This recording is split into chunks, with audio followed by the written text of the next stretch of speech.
Si te gusta el mundo del tejido y más concretamente el del crochet, este es tu canal. Hoy te voy a enseñar a triplicar el grosor de tu hilatura sin tener que dividir el ovillo. Mira, seguro que tenéis una hilatura en casa que os viene bien de color, que os viene bien de grosor, pero que cuando os ponéis a tejerla, ¿vale? Por ejemplo, esta hilatura, yo me pongo a tejerla y con este grosor de aguja y veo, ¡buah! Esto me queda demasiado pequeñito para lo que yo quiero conseguir. Bueno, yo necesitaría el doble o mejor el triple de hebra. Pues hoy os voy a enseñar a hacerlo sin tener que dividir el ovillo. Mirad, lo primero que vamos a hacer es coger el cabo del ovillo, ¿vale? Y ponerlo en esta posición que yo voy a poner, que es hacer una S gigante con ella, ¿vale? Con él. Así, una S gigante. Una vez que la tengo hecha, yo por el centro de la S, aproximadamente, no tiene que ser exacto, yo voy a meter, a coger mis dedos y unir las tres hebras, así. Y voy a hacer una pincita aquí, con los dedos y las tres hebras, ¿vale? No tiene, si se monta una en la otra da lo mismo, no os preocupéis. En un lado tenemos el cabo y uno de los arcos de la S, de las curvas de la S. Y en el otro lado tenemos la otra curva de la S y el cabo que nos va al ovillo, ¿vale? Bueno, pues mirad, antes de comenzar la labor, porque aquí ya tendríamos que empezar a hacer nuestro punto deslizado, para que nos sea más fácil vamos a introducir los dedos por el arco y vamos a sacar la hebra por ahí, la del ovillo. Voy a hacerlo otra vez. Mirad, tengo aquí el arco, ¿vale? Y el cabo que va al ovillo. Introduzco mis dedos por el arco y saco por ese arco la hebra que va al ovillo y tiro. No tengo que sacar el ovillo entero, solo la hebra, ¿vale? De manera que lo que he hecho es conseguir más longitud de de las tres hebras, ¿vale? Que sea más larga el pedazo que yo tengo con tres hebras.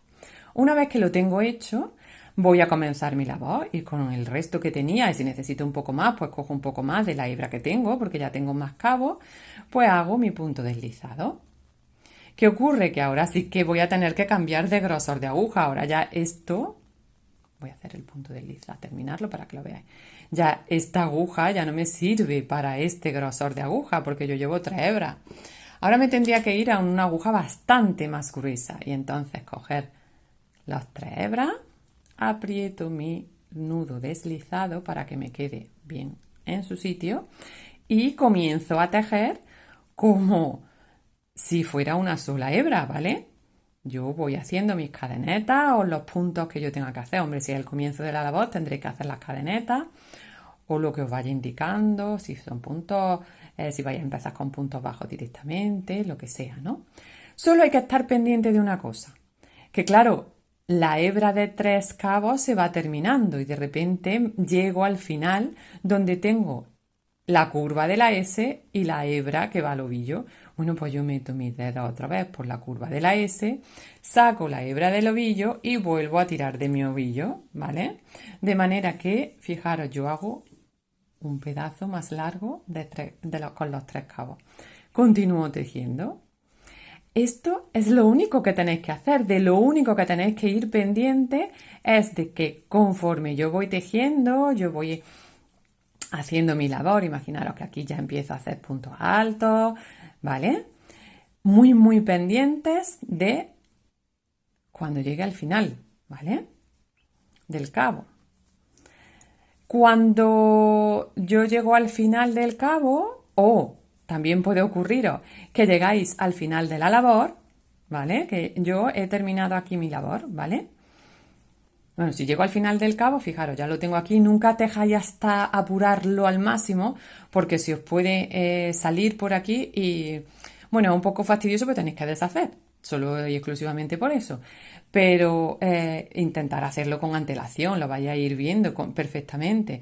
Tiráis de la hebra otra vez y lo volvéis a hacer. Imaginaros que cuando yo llego aquí, yo digo, uff, pues yo ya he terminado mi labor. Pues normal, tiro de mi hebra y corto y apunto esta hebra como normalmente lo hago, ¿vale? Pero fijaros que entonces con esta técnica pasan dos cosas interesantes. Que por supuesto la primera aumento el grosor y la segunda que la textura que me va quedando es tan preciosa que se van viendo las tres bandas todo el tiempo, ¿vale? Entonces a mí es una variedad que la verdad me gusta mucho. Bueno, pues espero que os haya gustado la transformación de una hilatura de un solo cabo, ¿vale? Que lo tejíamos con una aguja muy finita, a una hilatura con 3 cabos que queda así de ese grosor y que lo tejemos con una aguja mucho, mucho más gruesa, ¿vale? Bueno, pues sin más, un saludo. Si os ha gustado, le dais al like, ¿vale? Para que todo el mundo pueda verlo, lo compartís. Muchas gracias y sin más, un saludo. Chao.